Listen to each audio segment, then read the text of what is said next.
Hello and welcome to the third episode of Election Countdown. I'm here with Laurence. Chairman of Conservative Association. Chairman of Conservative Association for next year. Today is Sunday, so obviously we are doing the papers, Sunday papers. But before we do that, it'd be a bit remiss not to mention France. They've elected a president. Well, projected about 2/3 to Macron. Yeah. Which is it's kind of reminiscent of 2001, but not quite in the same way that I think the term then was people would rather vote for a crook than a fascist.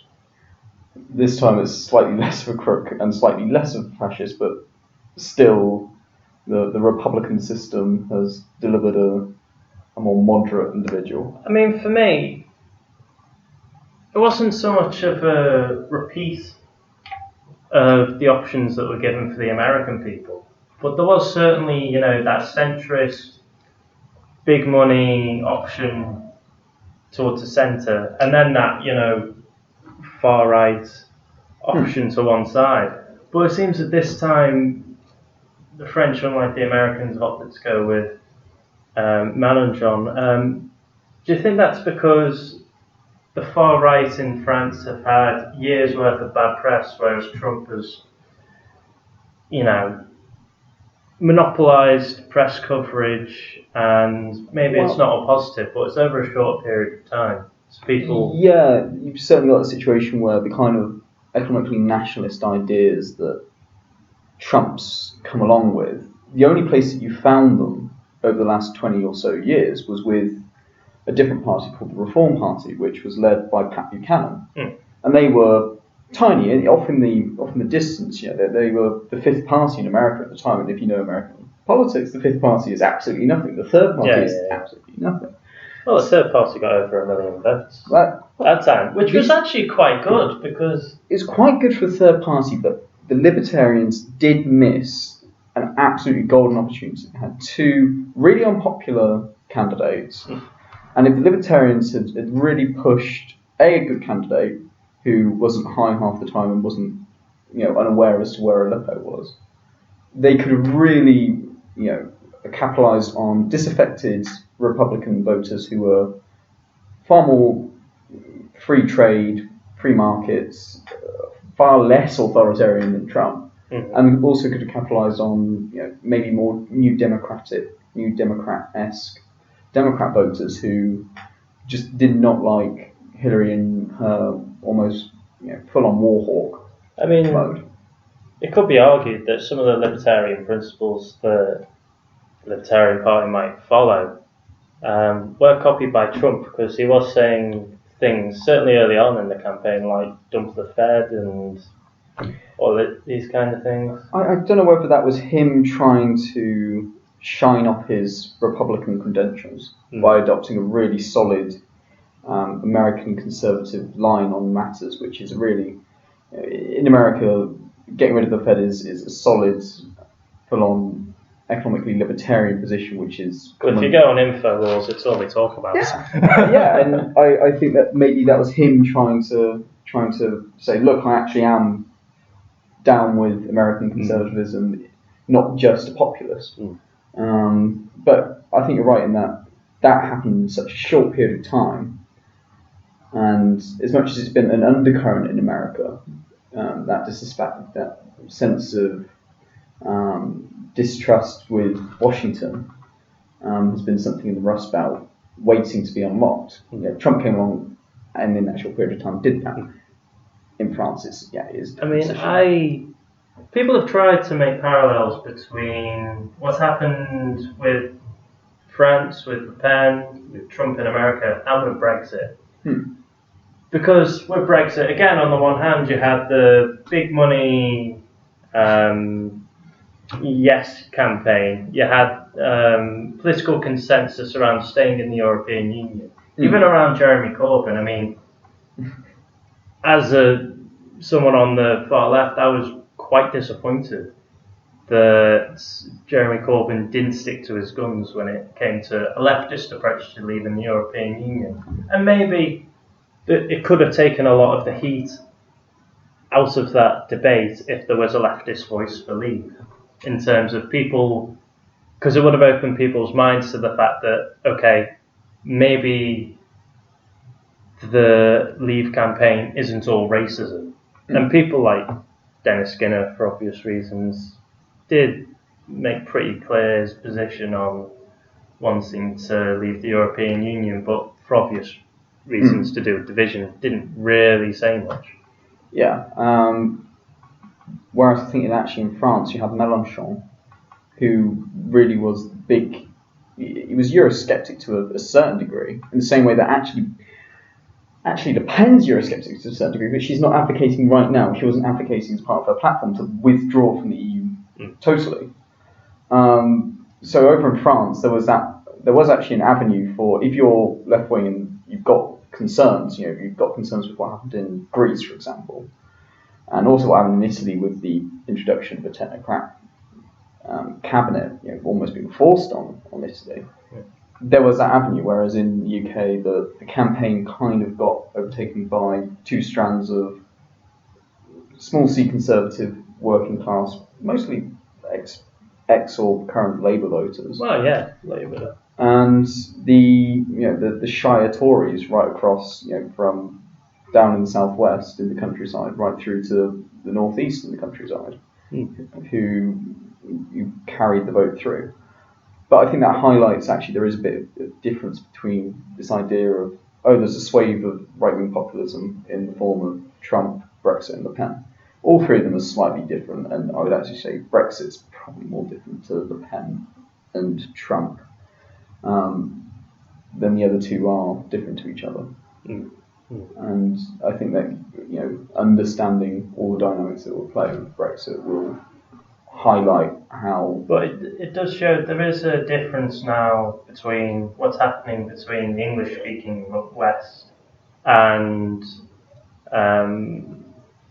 continental Europe, because again in the Netherlands and in Austria we came very close to seeing far-right candidates. The only exception you could say is Austria, where I think it was the Greens rather than a centralist candidate who defeated the right in the end. I think there's another important parallel to draw between Austria and France, which was the two standard mainstream parties didn't make it through to the final round. Yeah, the Socialist Party in France just wasn't a thing at all in this campaign. The Republicans had Fillon, and Fillon was rubbing shoulders with Macron and Le Pen both at the start, fell away in the middle, but actually towards the end he started making ground back up again. So, but it was interesting that in both France and in Austria, the two mainstream parties did not make it through to the final round, and you had these far-right candidates in the form of Hofer in Austria and Le Pen in France. It was much closer in Austria than it was in France. But given how close it was in Austria, you have to ask, well, actually, is there a slight appetite for Euroscepticism in other European continental countries? Maybe not the big ones like Germany and France. You could say, like, in post-Brexit Britain, if it wasn't for the Corbyn insurgency, things would almost have gone back to normal. We'd have had, Labour conservatives still fighting it out, and this election would be more about two different versions of Brexit, which we still have on the cards. But you wouldn't know that if you've necessarily been. If all you've seen is the Labour campaign, the Labour campaign has so far been playing to Labour's strength, which is domestic policies. Absolutely. I was looking at Paul Blomfield, so we're in Sheffield Central, in Paul Blomfield's constituency. His leaflets come through. I didn't see the word Brexit until 2/3 of the way down the page. And he's in a constituency full of Remain students. But then again, could you argue that Theresa May now is taking on board some Trumpism? Because we saw that with, she had a speech outside 10 Downing Street and she was saying, the Europeans are all against us. And now before that it was, all the other political parties are against us in the coalition of chaos, amounting everyone that wasn't her or the Tory party to the League of Evil. Well, it's the question about if we make this all about Brexit and we want to make this a Brexit election because we know that's where our strength lies. We will take the opportunities when they arise to highlight. Well, don't forget that we're still, the biggest issue that we're going to be facing in the next parliament is negotiating with these guys, and this is what these guys have just said. Juncker comes out, private meeting, spills the beans. Remember, it is from it's from his point of view in a German newspaper that this interview was broadcasted. But I don't know what the EU's game plan is here, because they must know that coming out of that kind of stuff might have allowed Theresa May to come out with that speech. Jean-Claude Juncker seems to be... he had a speech in France recently where he was saying English is no longer important. So I'll do this speech entirely in French. He seems to have increasing contempt for Britain as a country. Yeah, it seems specifically with him and him in particular, and the fact that, remember, when he became president, there were a lot of people who didn't want him to be president. There were certainly a lot of people on the left who didn't want him to be president. Well, there was the Farage speech of, who are you, in the European Parliament? Well, this is it. I think that if you're on the left in Britain, Juncker isn't actually a big friend of yours. Remember, he was Prime Minister of Luxembourg, which was a hot spot for tax avoidance and money laundering and all this stuff, which he did nothing about. I've argued that the entire institution is no friend of the left, but what do I know? It's like, okay, there was an outbreak of racist attacks, clearly wrong, after the decision. I would have argued that would have happened anyway. I would have argued that actually a lot of frustrated neo-Nazis would have, The campaign would have been bolted them one way or the other. Well, yeah. And let's not forget the collapse of UKIP. After which, you might not like the decision, but you've got to admit the collapse of UKIP almost makes it worthwhile. The Tory party isn't much better, but now the left all have one hate figure to go for. And this comes back to looking at local election results on Thursday, going back to polling and looking at all this stuff and asking, well, is there any feasible way which the left can mount, even independently of each other in forms of partisan politics, is there any way they can mount a campaign throughout the next 4 or so weeks where they can eat into our lead? And the one thing I was going to say was there was YouGov polling out about May's speech in reaction to the Juncker thing, saying Juncker and Europe are trying to influence this election, and it found YouGov said 51% of people agreed with Mrs. May's assessment. So, this contrasts with what Europe was saying earlier, where they said, we don't really give a damn about this election. We just want to, start talks from a European point of view. So there's an argument over how much truth there is in this. I come at it from the position of, well, Europe holds most of the cards as a decision-making body. They'll now be in a position where they make decisions without the UK. I just think if we're still going to be predominantly a free trade nation, yes, then it will have disadvantages for us. The whole reason that I voted Brexit, amongst other things, was because I thought, well, if Corbyn and the left, if we get in, how are we going to have, the freedom economically to become a more closed socialist state? More protectionism, state aid rules and the rest. Well, the EU enforces more protectionism from neoliberal ideology.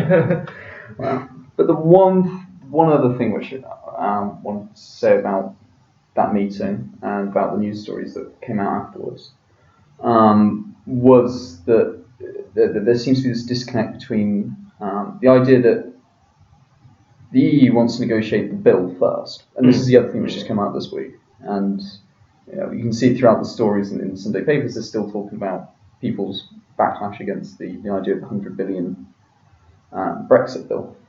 they want to negotiate the Brexit bill first before anything else gets done. Then they're also saying that nothing is agreed until everything's agreed. So, because we want to talk about trade, we want to, we will say, well, the first thing we'll discuss is, citizens' rights to recognise both ways. So the EU at one moment says, well, we won't do all of that until we can't agree that until we've agreed everything else. But the first thing that we want to talk about is the Brexit bill. It's like, well, do we agree everything all at once and we have to wait until everything is agreed in order to have anything agreed? Or are you saying that we can't start talking about trade until we've sorted out the Brexit bill? Which is it? You can't have your cake and eat it. Yeah. Anyway, I think we better move on. We're halfway through, and again on this show, everything turns to Brexit. Then again, it's a bit unmissable. Let's start with the Sunday Express, because it's right in front of me.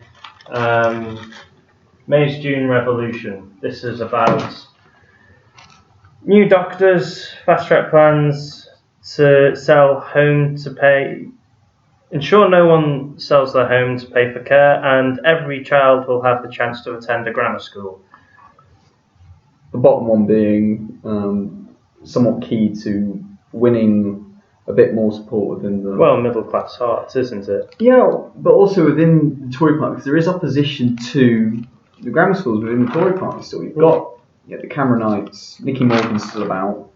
They, I think we've just seen... plot that one about grammars with... Pledge from Justin Greening, grammars will be there for everyone. Because if the only way that you can really argue in favour of grammars is by saying that there will be sufficient saturation for every child to actually stand a chance of getting into these. Otherwise, it does return to the situation that it is now, which is you can say, well, it's postcode lottery, which is influenced by middle-class families being able to afford to get into the postcodes, which is the situation which you do face right now. It's even got up here, Tories grin up north as left's bedrock crumbles. I mean, certainly in the inner cities, don't think there's much truth in that. No. The only way, I mean, if Labour are going to win this election, as we talked about before we started filming, we're going to have to start from the centre and try and expand outwards into these suburban battlegrounds. Yeah, the English Rust Belt of former industrial areas which have been forgotten and did vote for Brexit. Well, also talking about those battlegrounds in the north, Rod Liddell in the Sunday Times is highlighting about the idea that you've got lots and lots of UKIP voters who are either turning Tory or returning to the Tories. Depending where you're looking, actually it's the fact that a lot of southern UKIP voters are returning to the Tories, but in the north, the kind of places which May's talking about aiming, Rod Liddell's saying, well, actually there's a lot of UKIP voters who are sticking with UKIP. So he said in Hartlepool, of former UKIP, so 2015 UKIP voters, 51% in Hartlepool are staying with UKIP, 27% going Conservative. But if you're looking at Thanet South, which is where Farage stood, 42% of UKIP voters now going Conservative versus 22 to UKIP. So clearly, if she's aiming to go into those northern Labour heartlands, or what were northern Labour heartlands, she has to get the UKIP vote. And really, it's not looking as strong in the north as she's done in the south. Yeah, we've got here as well, page 4 and 5 of the Sunday Express, Lib Dems to tackle stigma of suicide, and May vows to rip up Mental Health Act, which I think you've got Tim as well. Shipman also. Is that the Telegraph? This is the Sunday Times. In the Sunday Times. I'm suspicious of this because I think while the NHS is falling apart, I have a sneaking suspicion that there's going to be the straw man argument that is mental health, which the Tories are going to try and put money into and say, oh, you can't say the NHS is falling down because we've revolutionised mental health. The one thing with health and the Tories which the party really needs to crack is there's people in the party who say you cannot just simply keep on throwing money at it, and they think there's a systemic problem with the structure of it. And then you've got May, who's trying to win elections, who's saying, well, we will start throwing more money at it. So we've got here 10,000 new staff to be paid for to try and make the 7-day, which was Karen's original pledge back in 2015, about the 7-day NHS. So she's talking about 10,000 new staff, which it doesn't say here how they're going to pay for, which is always the problem I find. And then talking about mental health, she's talking about 1,500 extra mental health professionals every year. What I think they've done is they realise how popular the Lib Dems' original stuff on mental health, and it was the Lib Dems who led the fight on mental health specifically. I mean, Labour's always talking about the NHS, we know that. But originally, the Lib Dems over the past couple of years have really highlighted the problems of mental health, and I think Theresa May has thought, well, maybe I can, distract a little bit from the problems it's facing by talking about mental health. I mean, it's even here, Sunday Express, Crusade for Better Mental Health, and below, Charter for Better Mental Health as well. It's starting to take centre stage. Well, the other thing is, and this is what Tim Shipman mentions, is about recent stuff coming from Prince Harry and Prince William. And Prince Harry's very emotional interview, which certainly is something unique from royals. The last thing I can really think which compares to it was Diana's very almost candid interview that she did about her own depression. Yeah. It's here in the Daily Mail as well. May's revolution on mental health. And it's got here celebrities, Flintoff and Cotton, Catherine Zeta-Jones, Carl Devinier, is that what you pronounce it? Mm-hmm. Ah, okay.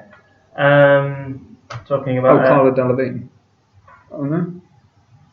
Cara Delevingne. That's Cara Delevingne. Talking about heroin addiction. So, I mean, the Tory spin doctors have gone to town on this one.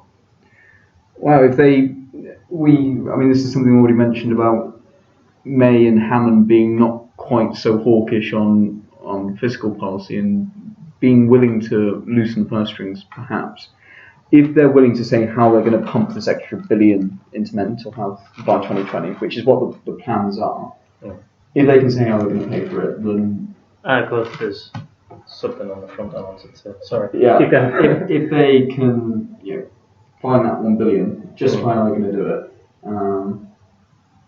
then it's something which is certainly a step in the right direction. But yeah, I will support it when they say how they're going to do it. 2 more stories I wanted to cover before I turn on to the Times, because I know you had some articles you wanted to highlight.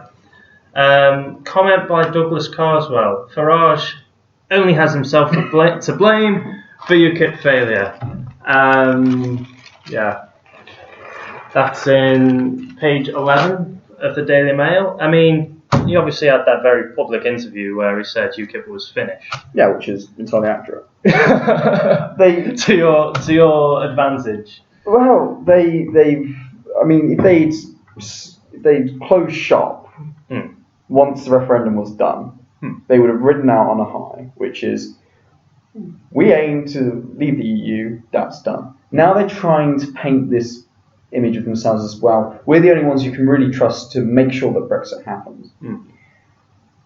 But given how substantial the Eurosceptic movement is within the Tory party, there was really never going to be any doubt that we were going to push, and there were going to be plenty of the 100+ Leave MPs within the Tory party were going to push it through.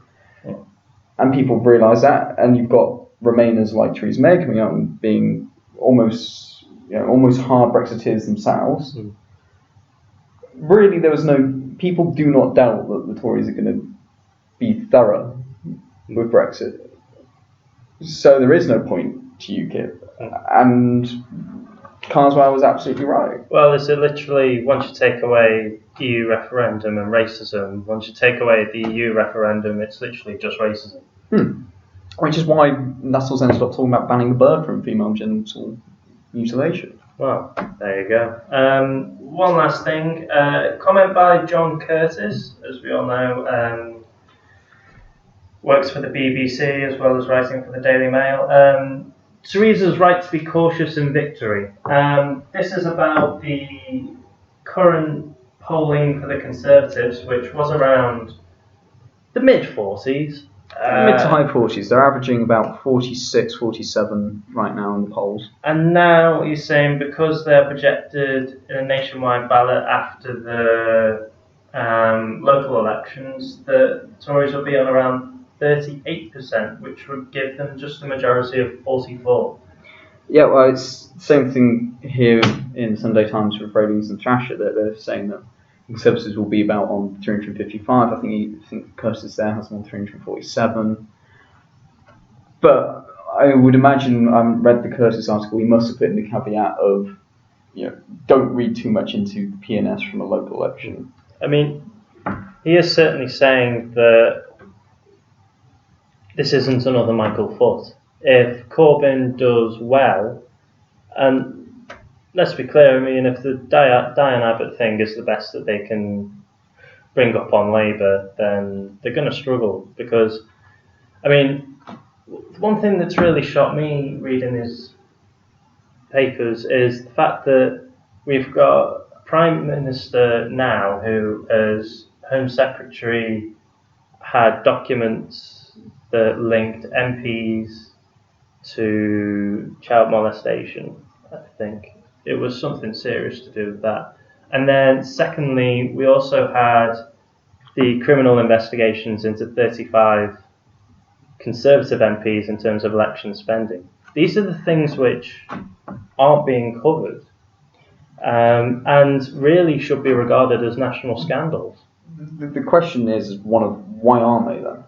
What is failing the system so much which allows the Tories, which allows us to manage to get into people's heads that, well, you saw it this morning with Andrew Marr, which what I wanted to ask you about, which was Andrew Marr bringing up McDonald's past statements regarding him being a Marxist. And he was saying, well, do you call yourself a Marxist? Do you think yourself a Marxist? And it just seems to favour Corbyn's spin team, the Corbyn PR team, to manage to get. There is plenty of stuff which in the Tory past which can be hammered away at in terms of this is a scandal. Why is it not getting from the politicos and the political anorakes and people who stay up to date with their politics? Why isn't it getting what they regard as horrendous news stories? Why isn't that translating to something which the wide public knows? Isn't it something as simple as the ruling class don't turn on their own? And the majority of the papers that go on general sale, they are owned by what I'd regard as sections of the ruling class, and they simply don't want to turn on Theresa May. But you still have the situation where we know that print media doesn't determine elections anymore in the way that it once did. That social media does have that. Well, you could argue power. it's not been covered so much by the BBC, as much as it should have. I'm sure if I take a few seconds to find stuff about. The thing is, though, that what you've also got to do with these stories, the whole MP scandal thing, which is something I see all the time on Twitter. You will see it if you click on any of the Britain Elects polls, whatever. One of the first comments you will see is, why aren't people reporting about the expenses scandal? But it's not that difficult to just go on even something like BBC News, and if the Tories have played a bad ball on that weekend's news or something, you will see it highlighted. Mrs May's Marr interview last week wasn't particularly brilliant. And there was a BBC fact-check thing which just simply did her for how many times did she repeat robotically the same statement over and over and over. So strong and stable. Strong and stable, in the national interest, plan for Brexit, plan for Britain, or whatever it was, they will keep on. You would find stuff. So one thing, so looking up on the BBC News politics front page, First thing, Labour, no tax rises for 95% of earners. And Tory pledge on mental health laws. Rudd won't confirm immigration target. And it's one of these things where, I mean, with the BBC, well, we've had people from the things right and the left both complain about it. Well, we've had, I don't know, Laura Kuenssberg hasn't been particularly popular. Whether or not it helps that we boo her now, I don't know. But certainly, I mean, David Dimbleby, old Tory. We've had a few others as well. I can't go through the list. The amount of times I see people complaining about the question time audience as being like left-wing liberal, I'm kind of like, it's not particularly. But the amount of times I see people complaining about, they've picked the question time audience, it's like, no, they probably haven't. It's just that it turns out that some people are more willing to shout about it in the audience. I think a lot of people on the right have said that the BBC is quite left-wing, but I always think, well, they try and be impartial. It's just that some papers I regard as so right-wing that something that's quite,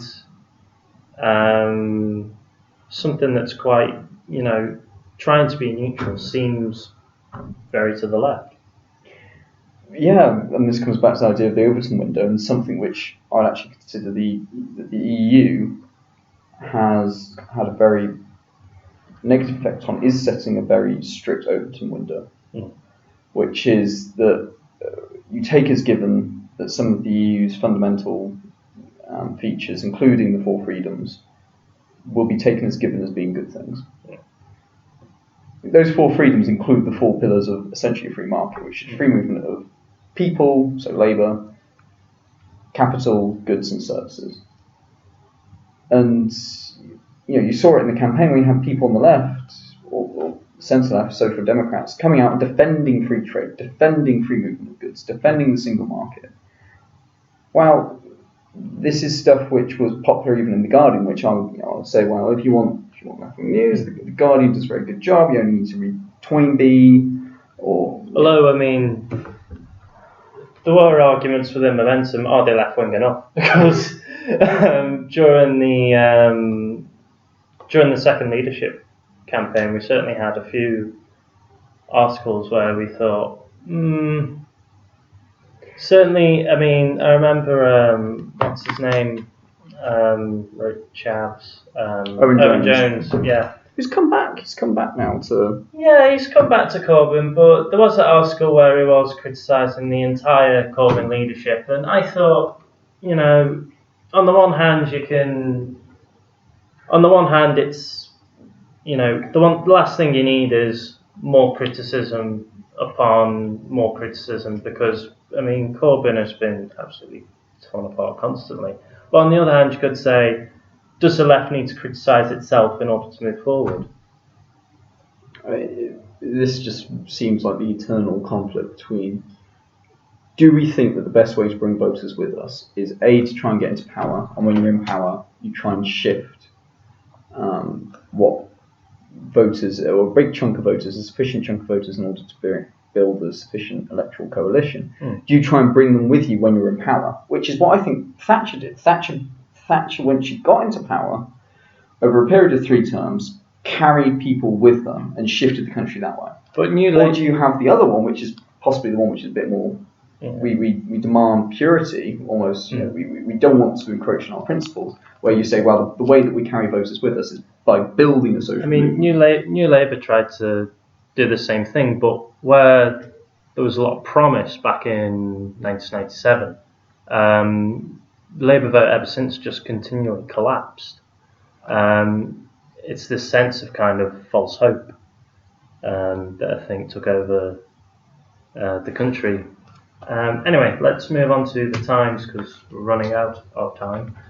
Yeah, the one other thing that I wanted to say was Tim Shipman was also talking about in the Sunday Times about Corbyn's leadership, about the question of, well, looking at what happened in the local elections, looking at projected national share and also looking at the polls, he's not that far off what Miliband got in 2015, and he's doing better than what Brown got in 2010. And there's this question of, well, actually, if he increases the vote share, which is something which, based on current polling, is easy within the Browns' possibility, put good money on it, will he stay on afterwards? And the argument being, well, he's actually, even under the onslaught that he's suffered, he's managed to increase the vote share. I mean, I think the problem with Labour is we are now still at a crossroads. We're making that transition from a party of the mass media, of the centre, of trying to get those certainly big donors on board. It's what we are now, which is more of an old-fashioned mass party. And I've always thought, let's, rather than try and turn back and do a sudden U-turn, let's go hard or go home. Let's just try and, see if we can get more members, see if we can get more people out campaigning for Labour. That's why I can't get anyone from the Labour Party onto this show. They're all out campaigning. But, let's try and, talk to people directly and say, well, okay, there is an alternative to, the entire system, which is harder to put across. Which is what his opening speech after the second day after the announcement of the election was all about, which is, we're going to undo this rigged system. Well, we don't play by their rules. This is it, which is, I think, a far better slogan than the current slogan. Strong against the weak and weak against the strong is the accusation against the Tories. It just doesn't... It doesn't roll off the tongue. Yeah. I know that strong and stable has become a bit of a meme, whereas, but that shows it's worked. Yeah. Whereas we don't play by their rules. You can then drop the mic and then just leave. Don't play by their rules. Yeah. Don't play by their rules would be a brilliant slogan that fits in with his image. I think it kind of plays on the better bits of his image and the better bits of McDonald's image, because McDonald. I mean, the other thing about this week was all the stuff coming out with McDonald appearing under Ba'athist flags and CPG. ML flags. I haven't seen any of that. At Rally, and stuff out today. This is what happens. I mean, as someone on the far left, I always take this position of, we don't like these people, but eventually we've got to talk to them. And admittedly, that's what we did over the IRA. It's probably what we're going to have to do over Syria. Talking to ISIS, which is what Corbyn's second, what's his name? The Welsh bloke with glasses. You know what? He lost. We don't even need to remember him. Owen Smith. Yeah. But, I'm not the Labour Party member here. But, saying we're going to talk to ISIS. It was done. Yeah. I mean, even Corbyn doesn't, roll that way. The one other thing I think needs to be highlighted for the problems of Labour leadership, the Diane Abbott interview. There's no real two ways to get away from that. Well, take the extremes I talked about earlier with Theresa May and, MPs that belong in jail and whatever. I mean, someone drops a clanker and on the other end, someone can't do maths. I was going to point out actually one last story from the Times before we move on to what I have of the left-wing papers. Couldn't find any from the Eye or the Guardian because being Sheffield sold out. This one here, Labour tax rise to hit earners on £80,000 and above. Yeah, and above, and you go down and it says announced plans. So John McDonnell's plan opens the door for rises in national insurance, VAT and capital gains tax. Minus capital gains tax. Isn't that what was being charged against the Tories but a few days ago? I mean... Yeah, and I'd actually say that... Is this expert spin? Wow, I think it's worked out better in McDonnell's case, because the main thing with this story is that Labour's tax rise is only going to be hitting like the headlines is only going to be hitting people above 80,000, which is the top 5% of earners.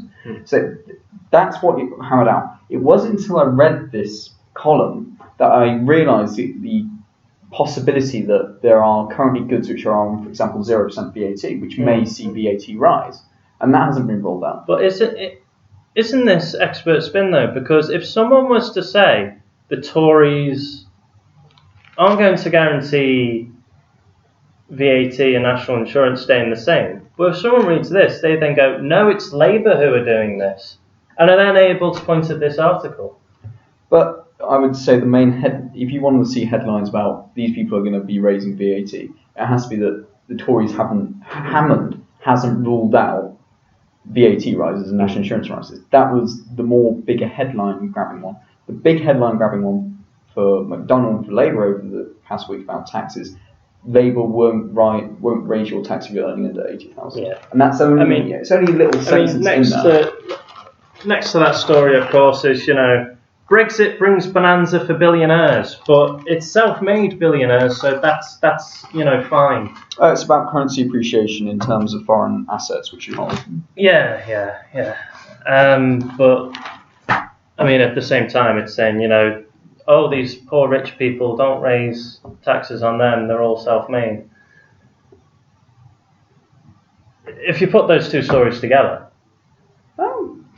I'd see more people getting pissed off that Brexit billionaire, that people the rich are benefiting so much of Brexit. Well, the self-made rich over the landed aristocracy. The trouble with the landed aristocracy is more so that if you're self-made, you're more likely to have had a more sufficiently diversified portfolio, which includes foreign holdings. And so if you have foreign holdings, when you put that into sterling denominated holdings at the end of the year, because foreign currencies have appreciated so much against sterling, it makes it look better. Yeah. So it's kind of like bonanza. Well, it's less a bonanza; it's more favourable currency movement.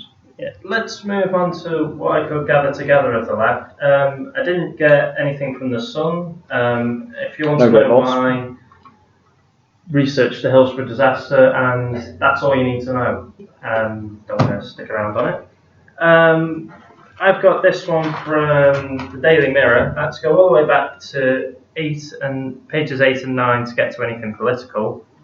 Then it all opens up. To contrast the whole Iron Lady visage, which I don't think is the best combination anyway. There's Jeremy Corbyn here with his thumb up saying, "Stop hiding from your voters, PM." And he's thrown down the gauntlet. He wants this televised debate and is challenging May over strong leadership. But he said he won't do the debates unless she's doing the debates. Yeah, which I'd argue is insensible. I think he still needs to address the fact that there are other progressive parties like the Lib Dems and Greens who had seat gains that we still need to address. But is he coming at this and thinking, well, we need to take votes predominantly from the Tories, so... Well, there's not going to be any other way in which the Tories can be stopped unless you're taking votes from the Tories. On current polling, when we're looking at... the headline Sunday polling they've got here is Conservatives 48%, Labour 29%. So Labour still, like we were saying earlier, are not falling from the 2010-2015 votes. They're holding on despite the media onslaught. Do you think that what the Mirror have done here is they've highlighted polls and Labour doing particularly badly? Do you think this motivates Labour supporters to get out and canvass, showing how badly Labour are doing? Whereas the other one we had earlier in the Daily Mail saying that the Tories shouldn't count their chickens because on PNS they're still not doing that well. Are they both trying to play each other down and their own support base down in order to motivate them to get out and vote and canvass? If that is what they're planning on doing, they're doing it far too early. Trying to play this card of, oh my God, look, it's a possibility that the other team's going to do really well and our team's going to do really rubbish. It seems a bit of an unwise time to bring out that tool, because the other thing is this is a short campaign. normal campaign would be about 6 weeks. This is only going to be about 3 This weeks. isn't a short video. I think this is going to be an hour bonanza. So to bring out that kind of technique now would be ill-advised because you're going to lose momentum, which I think is also something that Labour possibly did a bit more, which was they had a really good week, not last week, but possibly the week before. They had a really good week on domestic policies, and they absolutely hammered that away. And even in the Times, there were some decent articles. That may have been slightly scuppered by a couple of bad media appearances, but it was a good week. And it's this question of if this is the technique that they're going for, the papers, they've timed it far too early. But I would say that I don't think there's any doubt amongst Labour supporters' minds that they're going to face an uphill battle. Yeah, just 2 more stories. I thought this one was significant from Forge Press. Students will play important part in election. Which I'm quoted in at the end. Are you? Yeah, they're still getting the name of the society wrong. But, they're not the only ones who. Conservative Futures, it says there still. Yes, we've dropped the name. Conservative Association, I think. Yeah, so the standard naming for most of the university societies is Conservative Association. So either X University or University of X Conservative Association. But no, which is talking about students will play an important part in the election, and I think mentioned this on Thursday about massive sign-ups registering. Obviously, we know that huge registering doesn't equal huge turnout necessarily per se, but it's the kind of thing which, well, if students want to swing elections, there are certain seats in the country like Cambridge, which Lib Dem, Labour, Sheffield Central, which was more so in 2010 than now, was Lib Dem, Labour, and Sheffield Hallam, which is something that Oliver Coppard came very close to in 2015. I mean, people, particularly young people, believe in Labour more so than they did, particularly people who, are no longer being palmed off with breadcrumbs like Ed Miliband. So we'll reduce tuition fees, but only to £6,000, whereas this Labour Party is saying, no, we're going to scrap tuition fees. Is it a case of bigger motivation now for a Labour government? I would say that there's 2 things going to be at play with students, which is A, this about tuition fees, and Corbyn came out back in 2015. He was committed to get rid of fees, reintroduce maintenance grants, and he actually did admit how much it was going to cost, which is 7.1 billion to 7.5 billion in terms of fees and around 3 billion in terms of grants. So you're looking at about 10 billion, which you need to find in order to do this, in order for universities to not have a funding shortfall. So clearly that's always going to be popular with students. But the other thing, which I think might eat into him, is something which we're looking at on this next page, which is about students in Europe. Because students massively pro-Remain. And at the university we have a student which you had on, was it yesterday? Yes, Logan Robin, who is standing for the Green Party in Sheffield Hallam.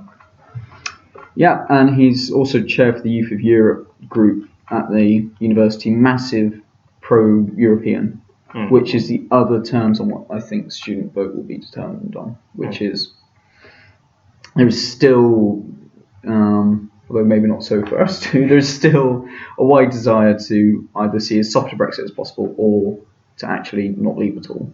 I mean, I still want to keep, obviously I want to keep all the workers' rights and whatever. It's just that issue of free trade and the fact that billions of pounds in lobbying goes to certain groups within the EU. I'm also quoted in this one as well. Oh, what did you say here? I'm with a celebrity. It was basically the same thing about how you're going to fund this 10 billion or so that you need to find. And he says, I didn't actually get given the statement which he gave, so I was kind of responding against something which I wasn't fully aware of. But they say in here about corporation tax, reversing corporation tax, which will give you about 15 billion a year. So if you're thinking about funding anything else with corporate tax cut reversals, you're going to be only dealing with about £5 billion or so, which can't. You can't magic this money out of thin air. I'm fine with it. I mean, McDonald's made clear we're just going to tax the rich. One last paper I wanted to come on to, Socialist Appeal. I'm not advertising for them, but if you want to buy it. But they have kick out the Tories. Labour must fight on socialist platform. What about the Socialist Party paper as well? But I mean, they also clearly support Jeremy Corbyn, not necessarily the Labour Party. No. One point I made actually, I think almost a year ago now, and I got thrown back at me, was saying that all of these small left parties, all of these small left groups coming together within the Labour Party finally, because I mean you've got Tusk's Trade Unionist and Socialist Coalition has 4 divisions within itself, all used to be different political parties. Then you've got People's March Against Austerity. You've got People's Assembly. People the for profit. Yeah, the left better than me. And then you've got the IMT, the International Marxist Tendency, all coming together into the Labour Party.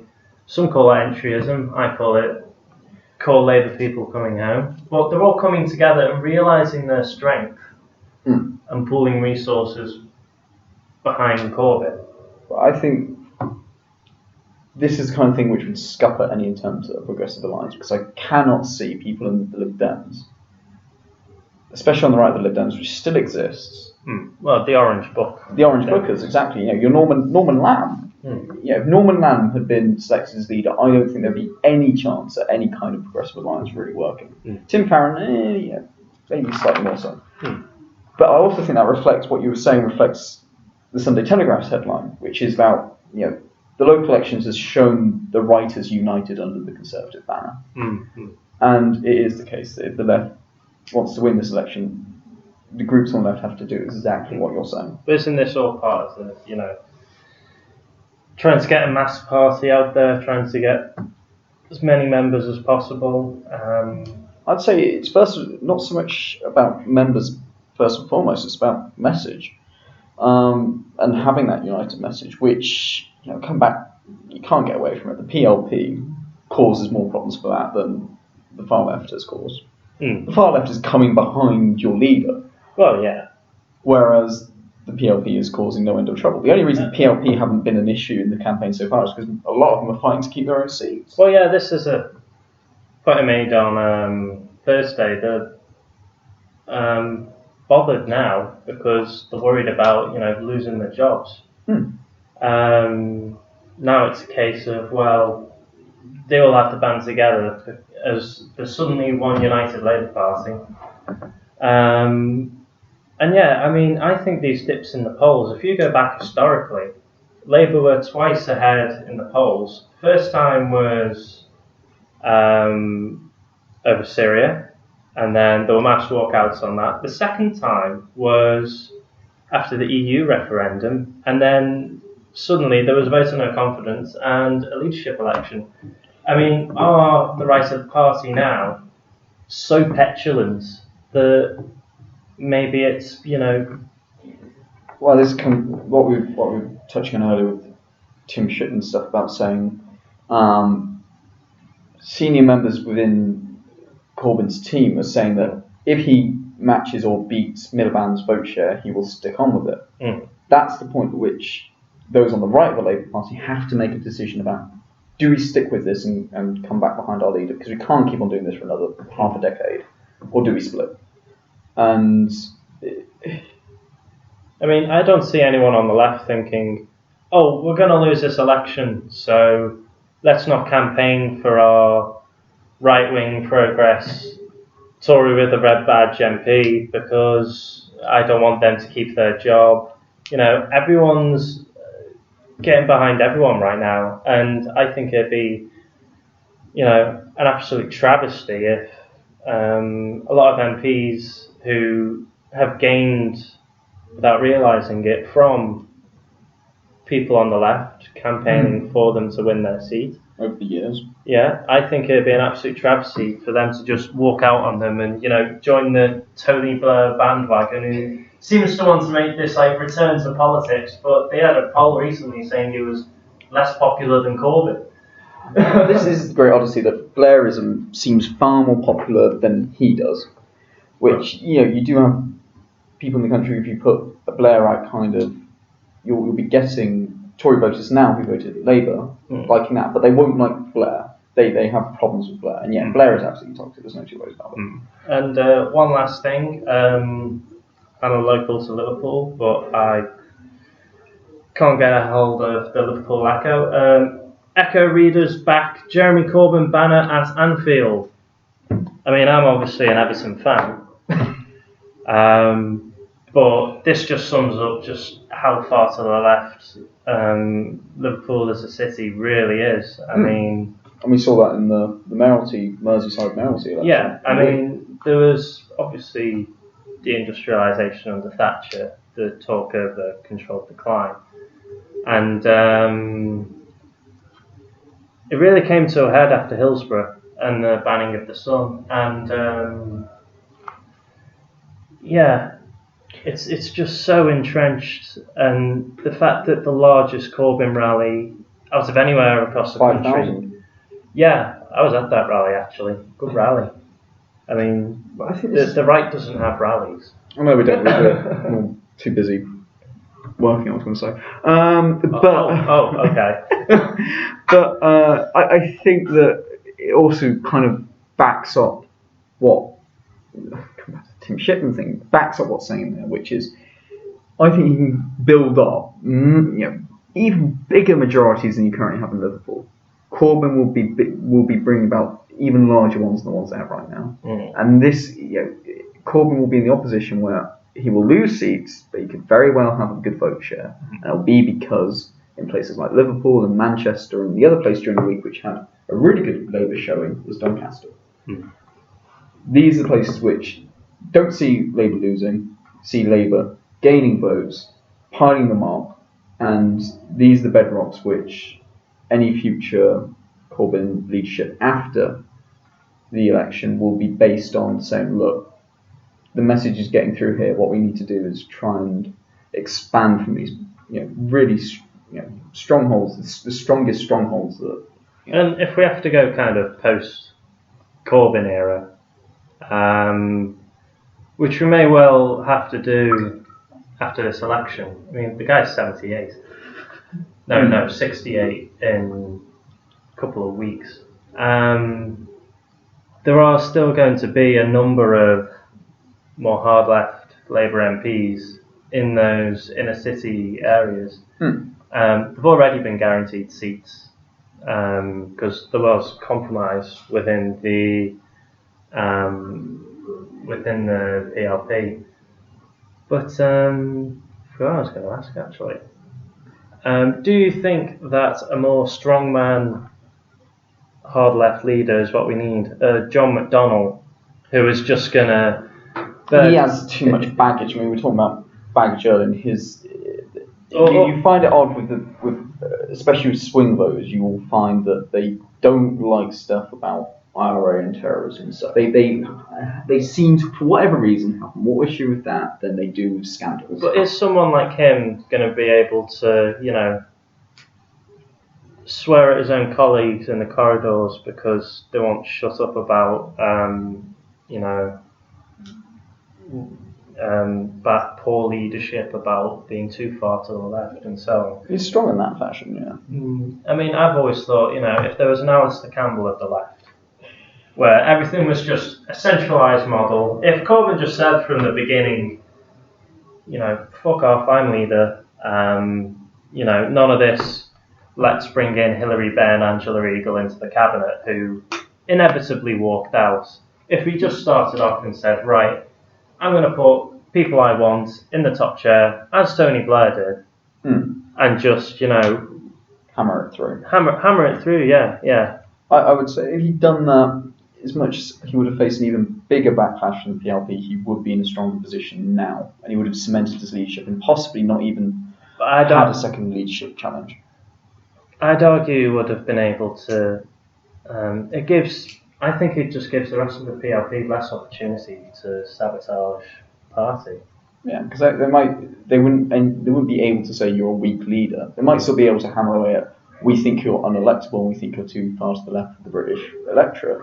But they wouldn't be able to hammer them on the issue of strong leadership. I mean, just last few minutes. I mean, it is worth noting that immediately after the EU referendum, there was a meeting of the entire PLP, and each one after the other couldn't think of anything to say about Corbyn's policy, so they just attacked the man personally, and he just had to sit there and take it. I mean, there was one MP on the right who was literally in tears, not because, just simply because what was being said was so vile, and it was all personal as well. It had nothing to do with policy, but this is the kind of thing that people openly say about Jeremy Corbyn, and say in the media as well. I think it comes back to the peculiarities of, if you're now going to have general elections which are run as national campaigns, you've got national leaders. If the media can latch on in any way to a leader and hammer away at the leader, and you saw this with William Hague in the early 2000s, it was made to look like a wally. Yeah, didn't they have that dead Paris front page in the Sun? Yeah, and made him look like Thatcher, and him with the baseball cap on. He didn't do himself any favours, but they were able to latch on to that image of him and batter away at it. The same way they did to Miliband. He does look a bit like a bald school child. He does. Absolutely. I mean, he was also never able to get away from the 1976 Conservative conference speech he gave at the age of 16. Yeah, I like that speech Margaret Thatcher made where The Mummy Returns was being advertised, and it said, "I didn't realise that they were announcing my coming on the billboards outside. I saw it said, 'The Mummy Returns.'" I mean, she obviously thought it was great, but I mean, everyone else just had in hands. Yeah, absolutely. Hague was not a good era. And then Ian Duncan Smith, who was kicked out. Yeah, we've had a run of not particularly amazing leaders. Do you ever think if only we had Michael Portillo and he hadn't gone off and started looking at trains? Yeah, but he does wear some snappy jackets. I'll give him that. This is something which happens with a lot of big name politicians, which is once they leave politics, they actually seem to become quite people friendly. Yeah, people again. Yeah.